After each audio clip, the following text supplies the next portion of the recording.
Salam sejahtera untuk kita semua, Shalom. Dari kantor Gereja Masih Aten hari ke-7, Daerah Conference Minahasa, dalam program Bertumbuh dalam Kasih-Nya. Kita akan mempelajari pelajaran Sekolah Sabat, pelajaran yang ke-9 di triwulan yang kedua, dengan topik dasar pemerintahan Allah. Sebelum kita mempelajarinya, mari kita berdoa. Tuhan Bapa kekal yang ada di sorga, kami akan mempelajari firman-Mu lewat pelajaran Sekolah Sabat.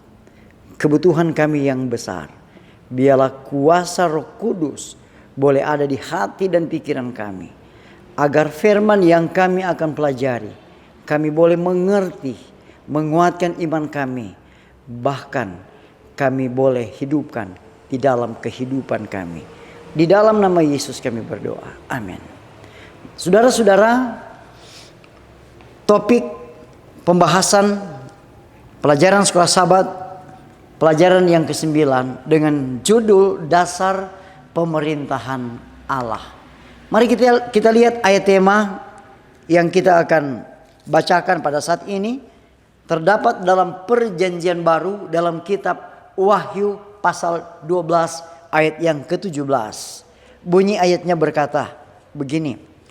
Maka marahlah naga itu kepada perempuan itu, lalu pergi memerangi keturunannya yang lain, yang menuruti hukum-hukum Allah dan memiliki kesaksian Yesus. Saudara-saudara, kita akan mempelajari rangkuman pelajaran Sekolah Sabat, pelajaran yang ke-9. Kita akan melihat poin-poin yang sangat luar biasa dalam pelajaran ini. Yang pertama adalah tema-tema kitab suci tentang pertentangan besar dan tempat kudus surgawi tidak dapat dipisahkan dari tema hukum Allah dan hari Sabat yang termasuk dalam hukumnya. Kemudian yang berikut adalah pertentangan besar dimulai dengan tuduhan Lucifer yang keliru terhadap karakter Allah, hukumnya dan prinsip-prinsip pemerintahannya. Kemudian juga kita akan belajar, kita akan melihat poin yang sangat penting, di mana malaikat pemberontak ini mereka mengusulkan bahwa kita adalah makhluk berkehendak bebas atau otonom, yang sepenuhnya mampu mendefinisikan maka hidup dengan cara kita sendiri dan membentuk hubungan dan masyarakat dengan cara yang kita inginkan. Saudara-saudara, apa yang mereka maksudkan? Pada akhirnya usulan yang menghujat ini merupakan keinginan yang jelas untuk menyingkirkan Tuhan dari kehidupan kita, dari hubungan kita, dan bahkan dari alam semesta. Apalagi usulan mereka ini, alasan ini adalah desakan kita akan keabsahan hukum Allah bukanlah masalah legalisme atau keselamatan melalui perbuatan, tetapi karena hukum Allah adalah ekspresi dari karakternya, maka hukum tersebut merupakan inti dari pertentangan besar itu sendiri. Kita melihat poin yang berikut, poin yang keempat, dikatakan bahwa mempertahankan hukum Allah berarti mempertahankan karakter Allah dan statusnya sebagai pencipta dan raja yang sah atas alam semesta, yang bertakhta di tempat kudus surgawi. Nah, mari kita lihat maksud poin yang keempat ini, di mana menegakkan hukum Allah berarti kita memahami bahwa Allah adalah satu-satunya sumber standar moral dan makna kehidupan. Kemudian dalam penekanan ini juga menjelaskan bahwa meninggalkan Allah dan prinsip-prinsip kehidupannya akan membawa kekacauan dan kematian yang kekal. Poin yang kelima dalam pelajaran Sekolah Sabat ini adalah Gereja Masih Aten hari ke-7 memberitakan kebenaran-kebenaran kitab suci melalui berikut ini. Mari kita lihat. Yang pertama adalah dalam poin-poin ini, di mana kekekalan hukum Allah. Kemudian yang kedua, Sabat adalah tanda penciptaan dan kerajaan Allah.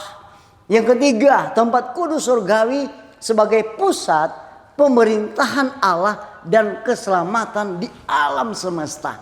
Dan yang keempat, gerakan Aten sebagai gereja yang tersisa, yang dipanggil untuk memberitakan undangan terakhir Allah. Kepada siapa? Kepada umat manusia kembali ke kerajaannya. Poin yang keenam dalam pelajaran sekolah Sabat ini adalah inti dari misi gereja Masehiatan hari ke-7 adalah pekabaran 3 malaikat dalam Wahyu pasal 14. Saudara-saudara, pekabaran ini menunjukkan bahwa pertentangan besar adalah pilihan antara dua prinsip yang berlawanan.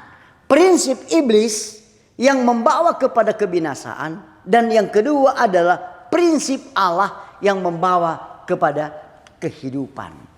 Saudara-saudara, ada tema-tema yang menarik di dalam pelajaran sekolah Sabat ini. Ada 4 tema utama dalam pelajaran minggu ini.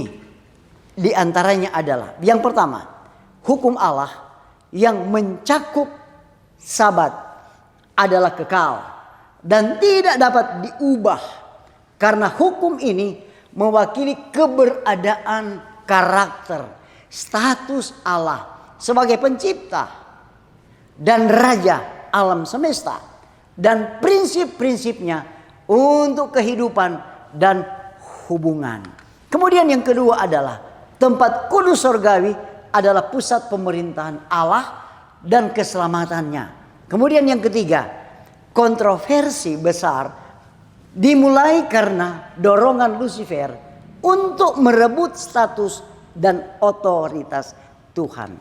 Kemudian yang terakhir atau yang keempat adalah menjelang akhir pertentangan besar di bumi, Allah memanggil dan mendirikan gerejanya yang tersisa.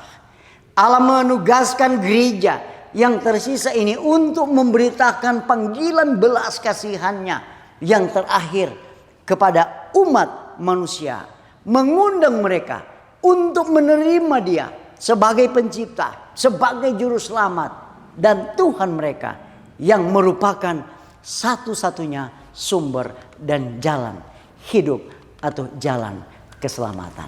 Saudara-saudaraku yang kekasih, pastikan bahwa pada hari Sabat kita akan mendiskusikan pelajaran sekolah Sabat di setiap UKSS, di mana kita akan mempelajari bagaimana pelajaran yang sangat luar biasa dengan judul Dasar Pemerintahan Allah.